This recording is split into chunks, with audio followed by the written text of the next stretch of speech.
Hi, I'm Gabriel Montoya, and this here is the Snack Altitude Dome. I recently visited Victor Conte's offices to get his expert opinion on the drug testing program being used by Floyd Mayweather and Manny Pacquiao for their May 2nd fight. Well, it seems to be business as usual. The problem with the type of testing, as an example, and in my opinion, that Floyd Mayweather is doing, is he decides when the testing starts.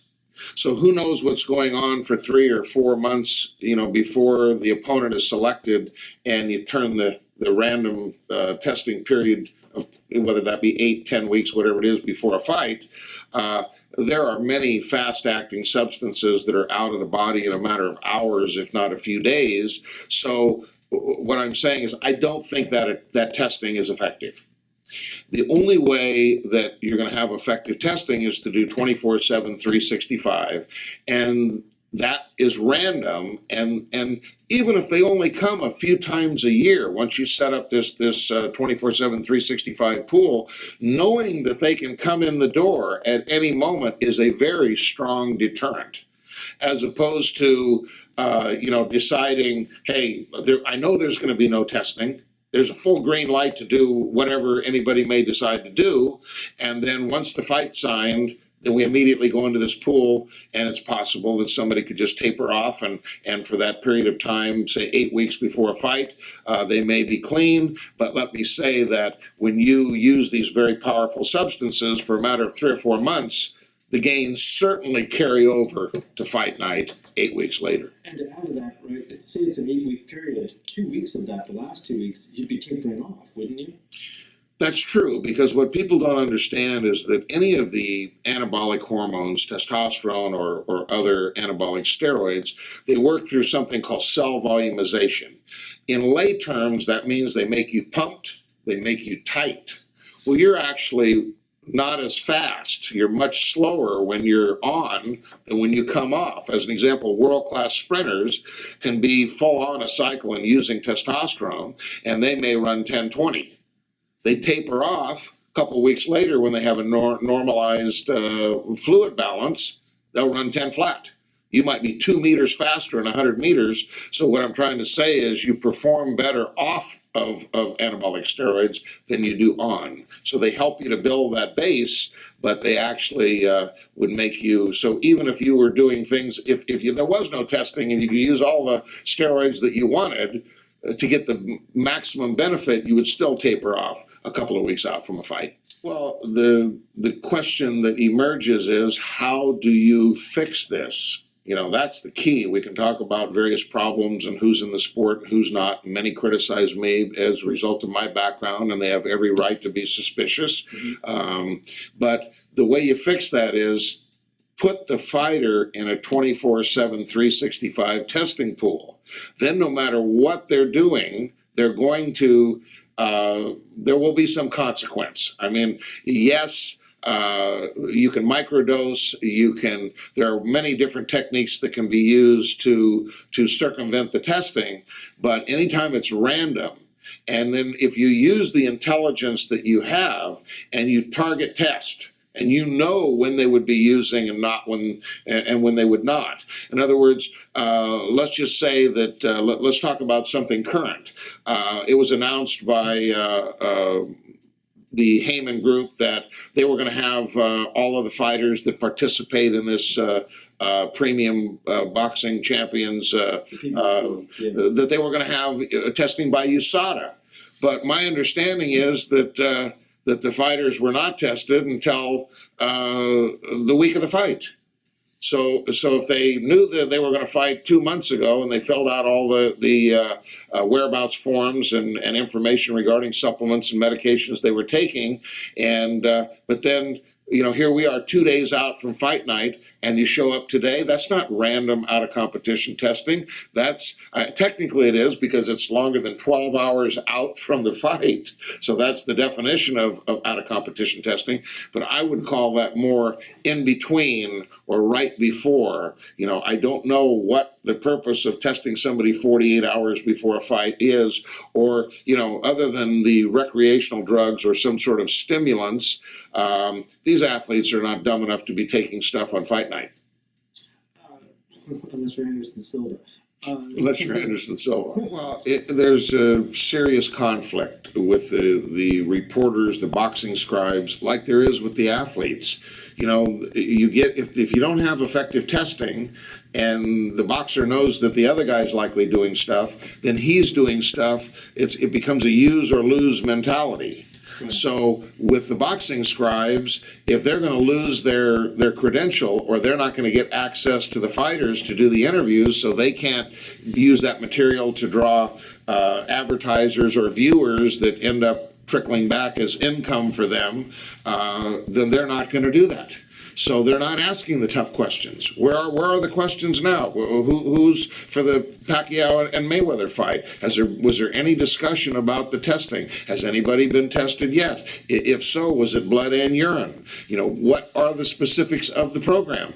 Nobody knows. And the more interesting part is, none of the boxing scribes are really asking these questions as frequently as they should. I'm not saying they'd never do it, but it seems that we have a lot of fanboy type boxing scribes that are more interested in wearing, the promotion materials of the fighters that they're covering than actually asking the tough questions and trying to do what they can. Because I think it's very important, because the objective in boxing, as well as other combat sports like MMA, is to do bodily harm. It's much different than a guy running faster than you on a lane on a track. So I think there is an obligation, but ultimately, when you're the guy that starts asking those tough questions, then you're the guy that is not going to have access to the fighters and may even lose your credential.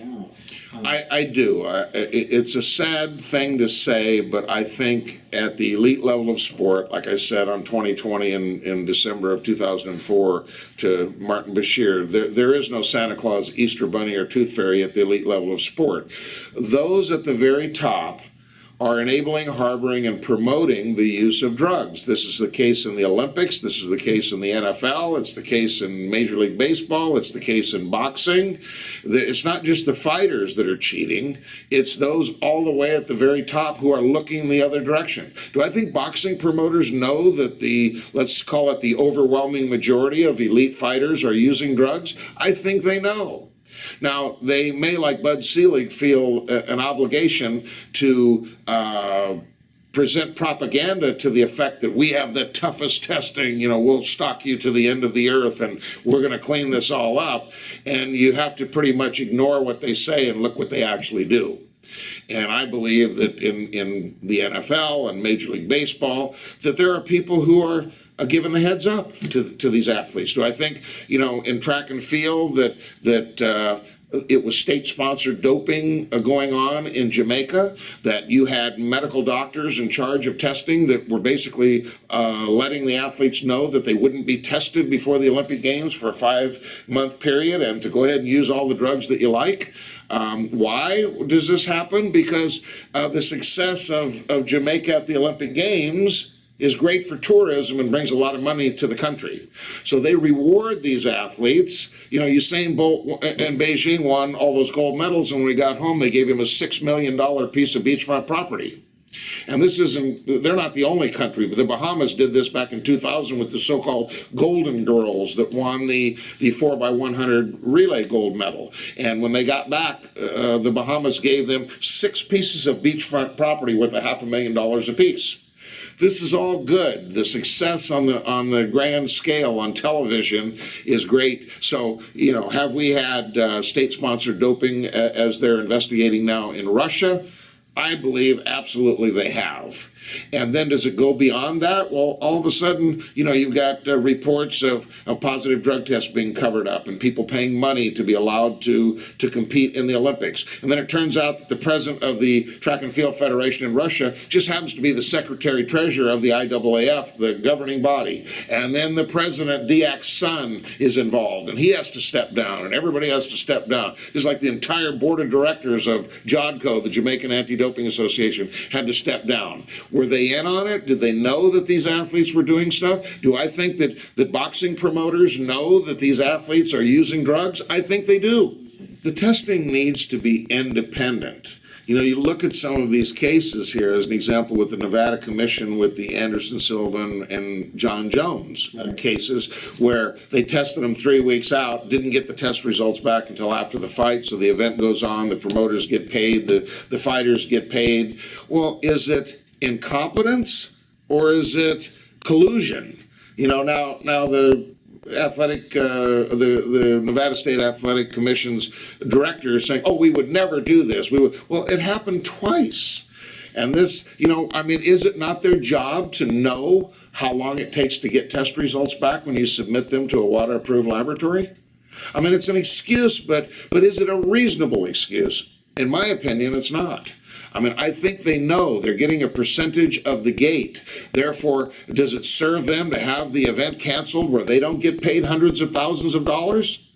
I mean, you have to take that financial incentive away. And that's all the way down to the boxing scribes, like I said earlier. I mean, there's an incentive there to look the other way. What do they get in return? They get access, which gives them the ability to put their likeness and image and what they have to say on the internet or on television, which gives them advertising dollars. So they're jeopardizing their income or their livelihood by asking all the tough questions. Therefore, you've got a lot of so-called fanboy scribes out there who are just looking the other way. Now, do I think some of these most well-known boxing scribes know that these boxers that they hang out with and follow around on a daily basis are on drugs? I believe they do know.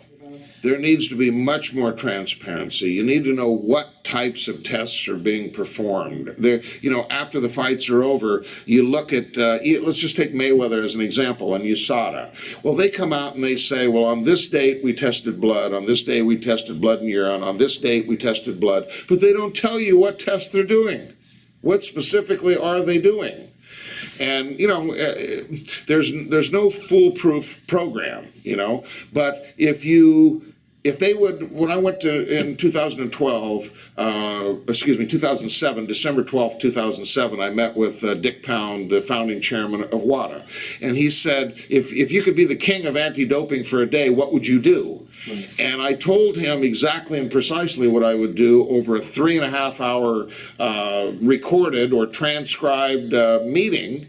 And then later, when I went back with additional information and said, I want you to go back and get the minutes from our meeting and confirm that I'm now bringing more evidence to prove that what I said then was the truth. And of course, I get a response thereafter back from Dick Pound who says, I'm sorry to inform you, but the minutes of our meeting have been destroyed. So even when you give the information to everybody's WADA this, WADA that, you know, you hear the memo, oh, we're WADA, you know, oh my God.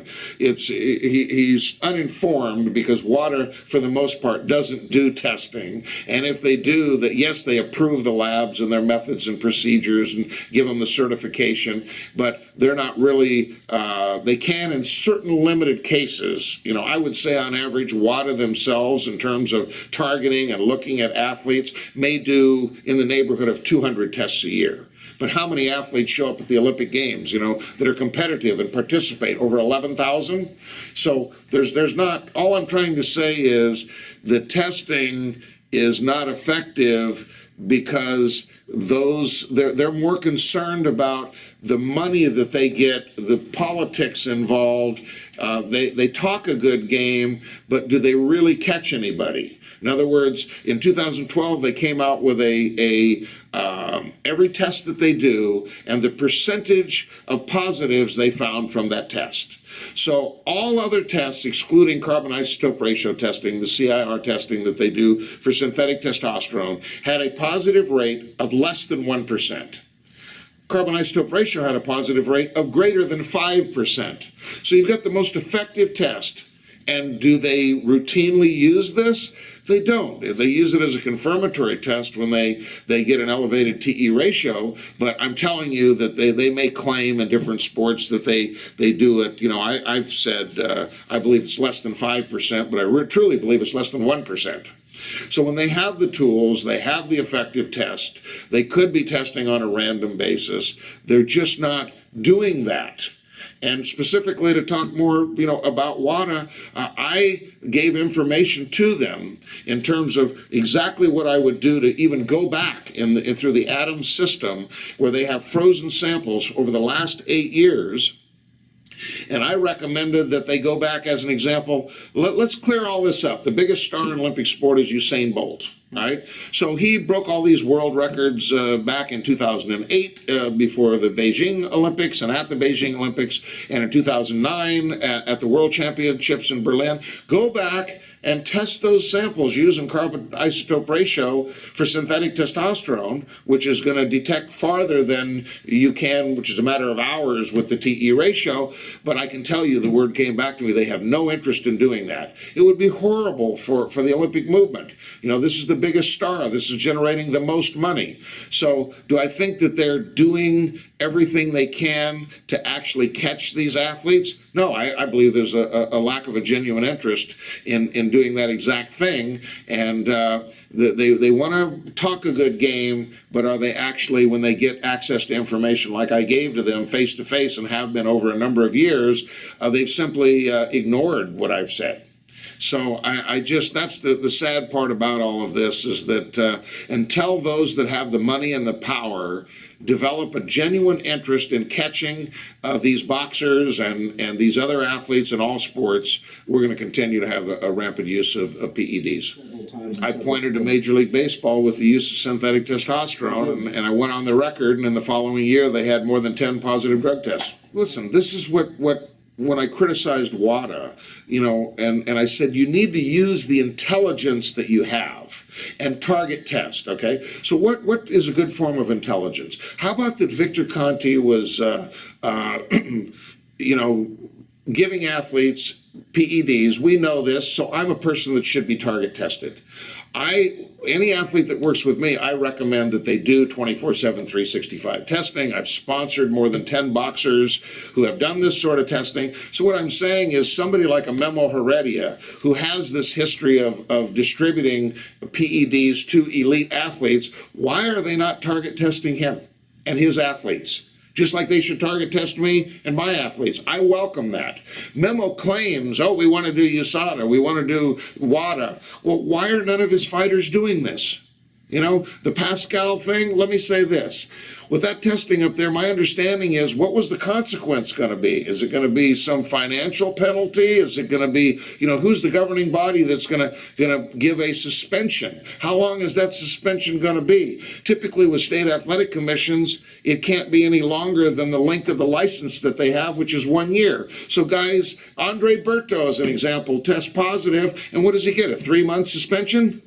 So that's like getting no consequence. Right, and you can find another state if you want. And just go to another state. So until there's consequences that make the athlete, first of all, there has to be a genuine interest in catching them. And then once you do catch them, then you don't say, we didn't order the test in time, so we didn't find out until after everybody got paid. Or specifically with the USADA, as an example, with the Eric Morales case, they come up with a positive test. And instead of, this is it, let's test the B sample and bring a suspension, they test again and again and again until they get a negative test, so the event can go on and everybody can get paid. And that's the conflict of interest, where money basically rules elite sport. And it's all the way to the very top. And ultimately, who do I believe the most powerful people are in sport? It's the television networks. That's who really controls, that's who the boss is. And do you see any of them stepping forward and saying, we need to have clean sport? We need to look out for the health and safety of these fighters. You don't see that. And like I say, what I'm seeing in boxing now reminds me of Bud Selig, that we've got the toughest testing. We're going to use USADA. We're going to do all this. And then here we are, where they show up and do testing 48 hours before the fight. What's been going on for the last 2 months? Right. Try nothing. Well, I think, Biogenesis was distributing testosterone cream and growth hormone and these other substances that are readily available at anti-aging clinics all around the United States. There's many of them in Florida. There's many of them in Arizona. There's many of them in Las Vegas. you know, and this is what happens. You know, we've seen in boxing specifically as an example with Lamont Peterson. I mean, he goes to a quack doctor. That's my opinion. This guy's a quack. Why is he a quack? Well, because when you train intensely, that lowers free testosterone. You go to a real endocrinologist, he doesn't give you an incision and insert a pellet in your butt. The time releases, you know, testosterone at a level that keeps you right below the 4-to-1 ratio. He says, look, you need some rest. Take a week off, don't train, and come back and let's test and find out if it just bounces back. That's not what these guys are doing. They're looking for an excuse to make money and enhance you, aid and abet and be a part of a collusion to help you cheat is really what they're doing. And they're everywhere. These doctors are readily available to help athletes because how do they win? They're making a lot of money for doing it.